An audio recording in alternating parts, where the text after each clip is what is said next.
Fakta lain terkuak dalam kasus rampok dan pelecehan yang dilakukan Victorius Ariano Pukul di Jimbaran Kuta Selatan, Badung, Bali. Ternyata pria asal Kupang NTT tersebut merupakan seorang perampok kambuhan. Kasat Reskrim Polresta Denpasar Kompol Lawrence Raja Mangapul Heselo menerangkan Victorius tercatat berstatus sebagai residivis kasus yang sama di Kupang. Bahkan parahnya lagi, pria itu tak hanya merampok dan melecehkan, tetapi sampai menghabisi nyawa korbannya dan hanya dijatuhi hukuman 2 tahun penjara. Setelah bebas, Victorius merantau ke Jimbaran, Bali.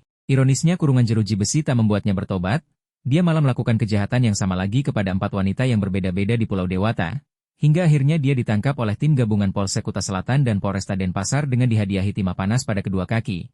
Lawrence menambahkan pihaknya kini sedang mendalami sepak terjang pelaku, karena tidak menutup kemungkinan ada tempat kejadian perkara lainnya. Termasuk pihaknya mendalami apakah Victorius ada kaitannya dengan kasus WNA wanita asal Tiongkok yang diruda paksa oleh diduga ojek online di Kuta Selatan beberapa waktu lalu. Lab 4 Polda Bali dan kedokteran disebut akan mengambil sampel liur atau lainnya dari pelaku. Sampel tersebut dicocokkan dengan bukti ruda paksa WNA Tiongkok.